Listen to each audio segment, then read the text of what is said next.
This video is sponsored by SBO Digital Marketing.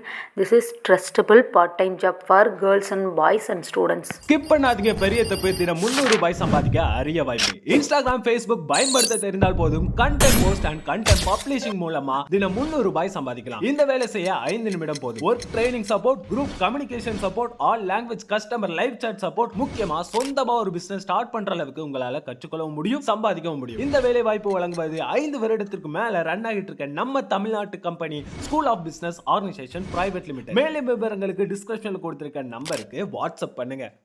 Guys, இன்னைக்கு நம்ம என்ன பார்க்க போறோம்னா ஒரு சம் தான் பார்க்க போறோம். If a b and c greater than 0 then find a divided by 2a plus b plus c equal to b divided by a plus 2b plus c equal to c divided by a plus b plus 2c.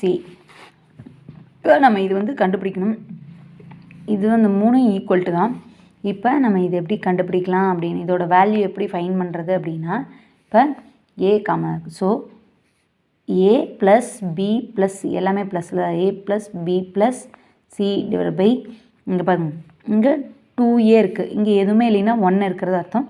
அப்போ 3a, இங்கே ஒரு ஏ இருக்குது, அப்போ 4a plus இங்கே 1b 2b மொத்தம் 3b, அடுத்து இங்கே ஒரு 1b, அப்போ 4b இருக்கா. இப்போ ப்ளஸ் இப்போ இங்கே 1c, இங்கே ஒரு 1c மொத்தம் 2c, இங்கே ஒரு 2c ப்ளஸ் 4c ஆச்சு. இப்போ a plus b plus c இதில் 4 காமனாக இருக்குது. அதனால் நம்ம 4 காமனாக வெளியே எடுத்துட்டோம்னா a plus b plus c. இப்போ நெக்ஸ்ட்டு இது எப்படின்னு பார்த்தீங்கன்னா, இந்த ரெண்டும் சேமாக இருக்கிறனால கேன்சல் பண்ணிடலாம். இப்போ 1/4 இதுதான் இதோட ஆன்சர். இதே மாதிரி ஒரு சம் சொல்கிறோம்.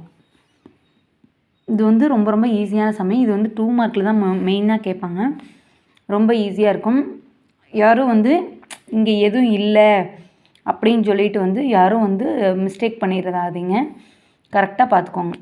இங்கே 2a தான் இருக்குது, இங்கே 1a இருக்கிறதா மீனிங். முன்னாடி எதுவும் இல்லைனாலும் எப்போவுமே ஸ்கொயரில் எதுவும் இல்லைனாலும், இது ஸ்கொயர் சம் இல்லை, ஸ்கொயரில் எதுவும் இல்லைனாலும் மேலே 1 இருக்கிறதா தான், எக்ஸ்போனண்ட்டில் எப்பவுமே 1 இருக்கிறதா அர்த்தம். முன்னாடியும் பார்த்திங்கன்னா 1 இருக்கிறதா தான் அர்த்தம்.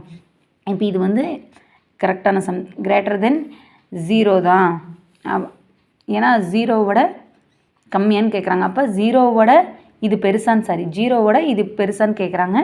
0வோட 1/4 என்ன அதிகம்தான். ஓகேங்களா? Thank you friends.